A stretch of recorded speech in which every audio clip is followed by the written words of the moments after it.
This Hangout on Air is live. Okay.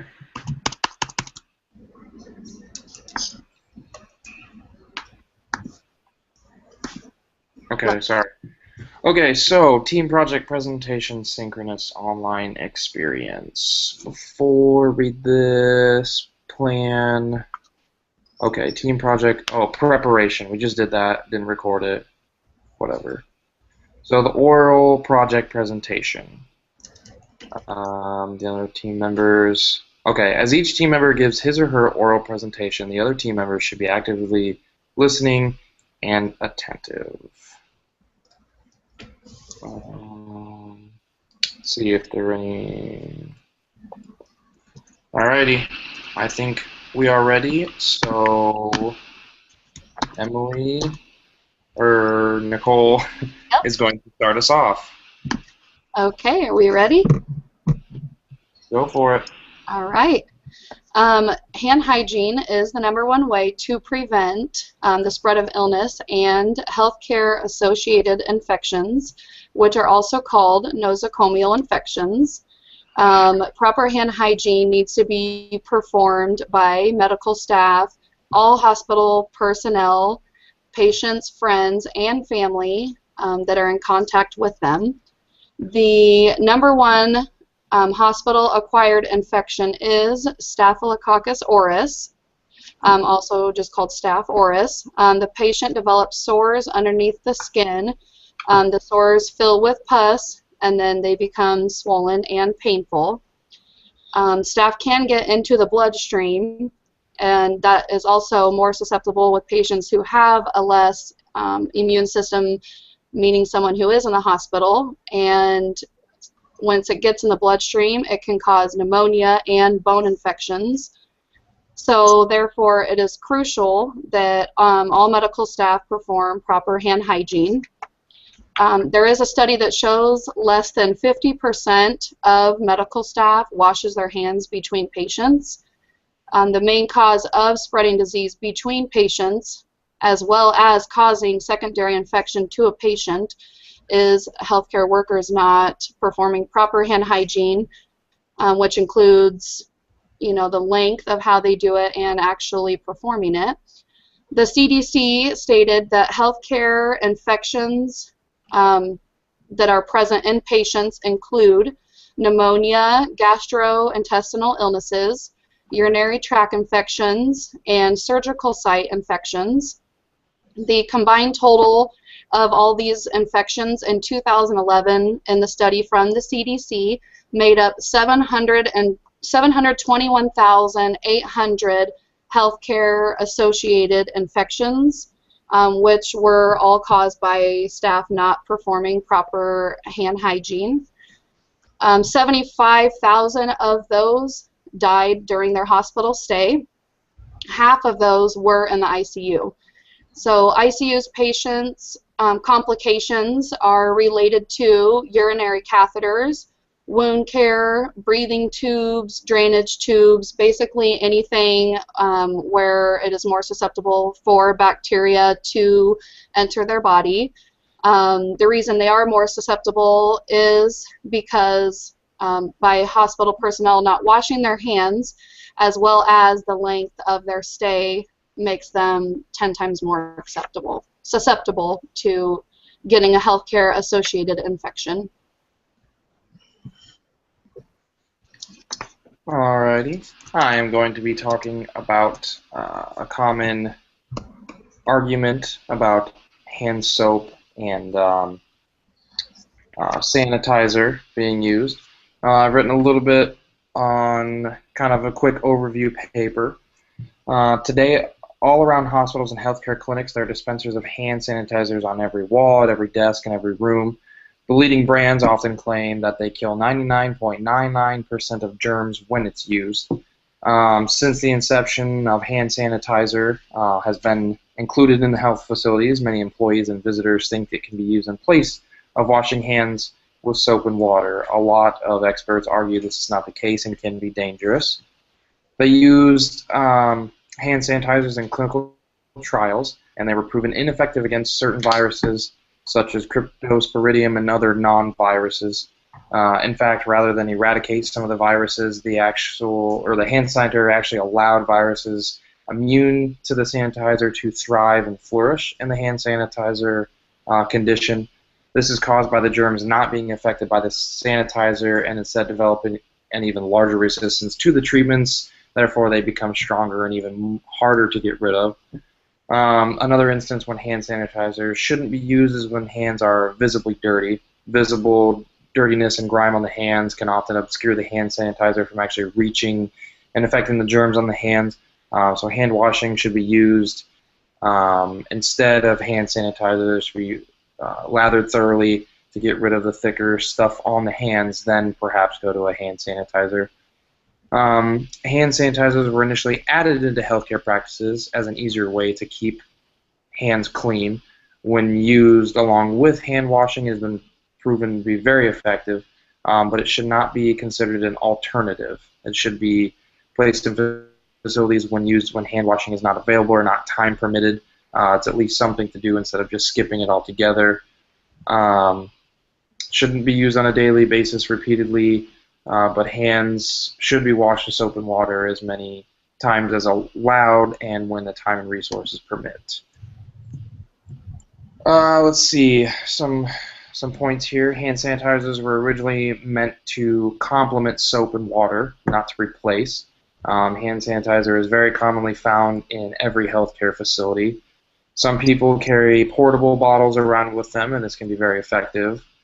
Many healthcare employees commonly use hand sanitizer in place of washing hands, but it's not recommended that they do this. A lot of people are a little complacent that hand washing takes up to a minute, whereas a quick squirt on the hands is really nice and easy. The claims that hand sanitizers kill 99% or 99.99% of germ are very misleading and tend to overuse and illegitimately replace soap and water use. Hand sanitizers can eradicate many germs, but some are immune to the sanitizer. Not only are they immune, but they also often increase that resistance and are even tougher to get rid of. Grime and dirt will protect germs often when hand sanitizer isn't properly used in place of hand washing. But when used in conjunction, hand sanitizers can be effective along with the washing of hands. Hand sanitizer should not be used when hand washing is not time permitted, and hand washing should be the first go-to for cleaning and should be performed as often as possible.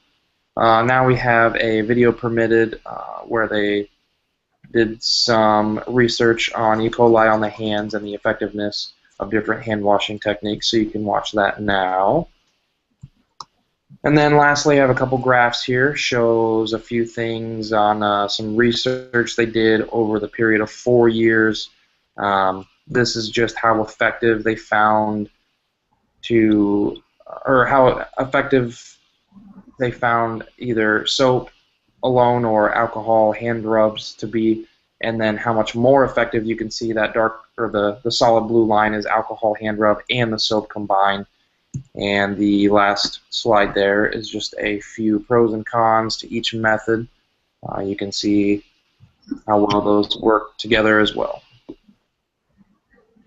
All right, and the solution to solving this worldwide problem with inadequate hand hygiene techniques is educating healthcare workers, patients, families, and just everybody in general. Healthcare workers are not in compliance with hand hygiene techniques. According to a study, compliance with hand hygiene. Uh-oh. Uh-oh.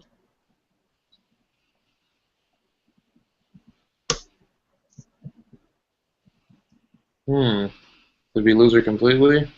It shows her still at the bottom. Yeah. I wonder if I can pause the broadcast. You might just have to fast forward through this. Yeah. Oh well. Pause.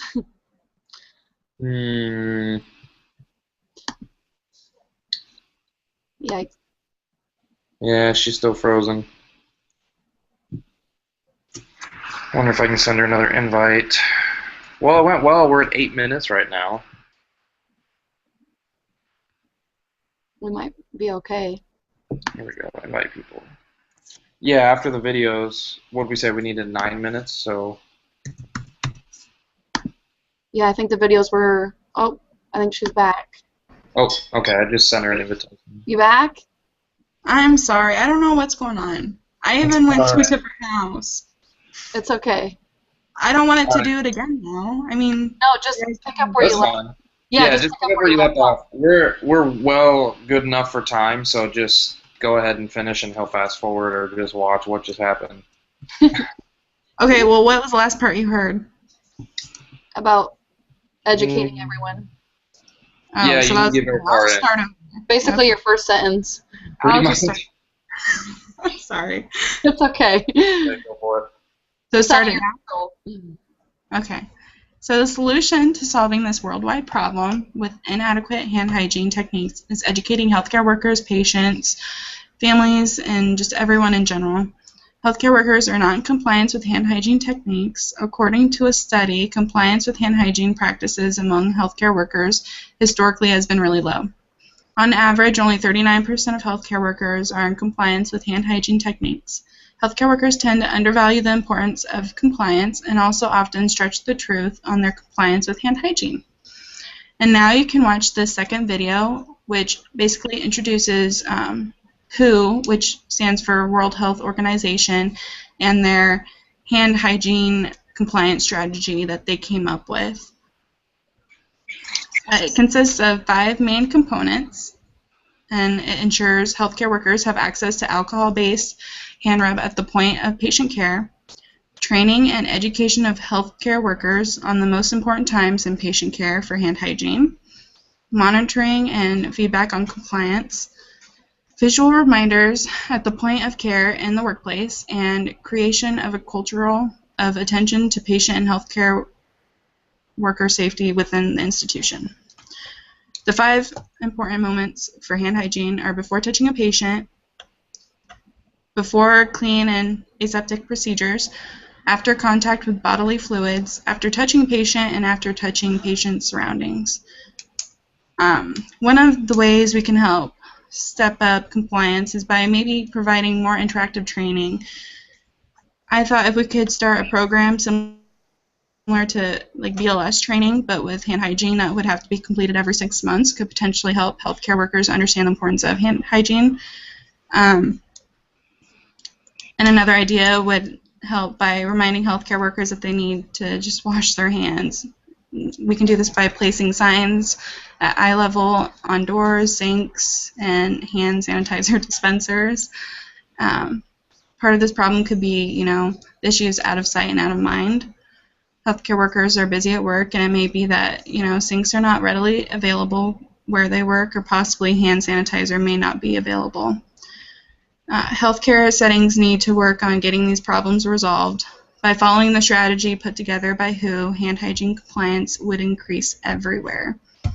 And in the PowerPoint, I posted some pictures that we could post up, like stop, did you wash your hands? And hand hygiene is extremely important. We need to keep healthcare workers and patients safe. Alrighty, that puts us at 11 minutes, and then add in the videos, and we should be good. Do I So look as the normal? presentation. So, step 3, team project debriefing. As a team, spend a few minutes discussing your individual reactions and experience. What thoughts and feelings were stimulated? In what ways did you sense positive or negative synergy as a team? How are your team's confidence and presentation skills developed through this experience? Okay, so basically, how did you feel? How did we develop as a team? How did we use teamwork? I think we did well. I mean, we always kind of split up the tasks and try and make everything fair. Yeah, I agree with that. I think making it clear what each of us was responsible for and setting a guideline. Like we each had to talk for so long. We each had to come up with so much of the paper. We each had to come up with so much of the PowerPoint. I think that really helped relieve some stress and stuff for each of us, knowing we had a smaller part to play in the larger presentation. I think it also helped too when we kind of brainstormed in the classroom that day too, where we said, okay, you're going to handle this task, you handle this, you handle this, kind of dividing, like you guys just reiterating what you guys said, just dividing up the tasks and each of us doing a page and the slides, and it was really good teamwork. And keeping in contact, email and stuff helps too. Yeah, I think it takes a lot of trust to, like, because all of our grades are reliant on this presentation, and we hadn't even put it together until we came together, 28 minutes ago. So, you have to rely on your team to have it together. So I think that was kind of a big plus. Worked well for us. Definitely. Yep. Let's see what else. Let's see.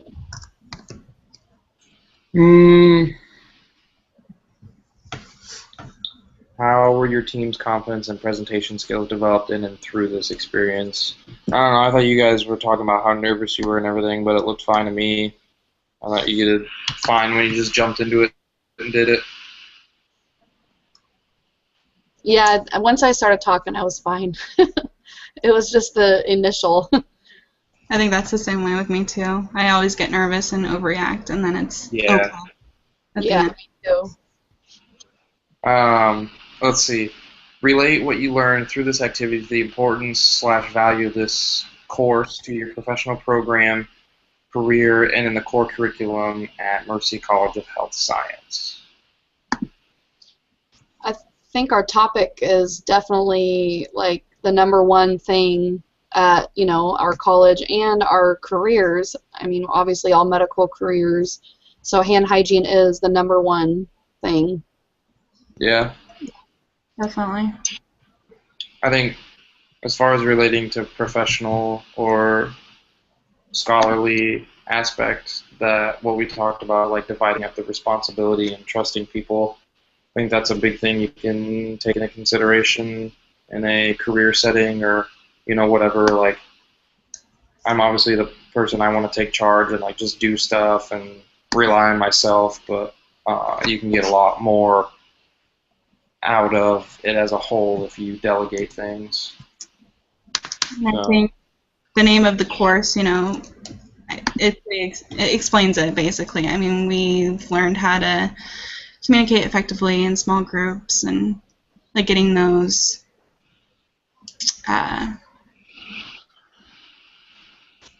tools and whatnot to make it work. Definitely. Alrighty. Looks like we have some reflection papers to do, and I will post this. I'll post the recording, and then who has the completed paper in PowerPoint? Me. Okay, so you post those. I'll post the recording. 14. What? In week 14. Pretty sure that's where it goes. Okay.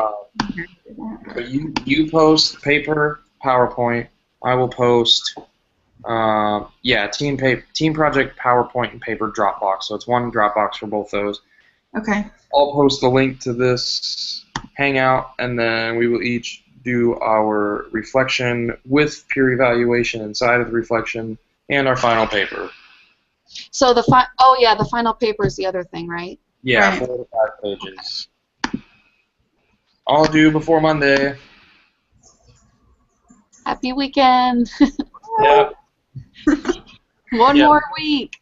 We have class Monday, right? Yeah, Yes. I think so. Or we come into class Monday. Yeah. Okay.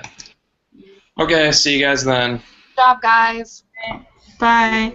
Bye.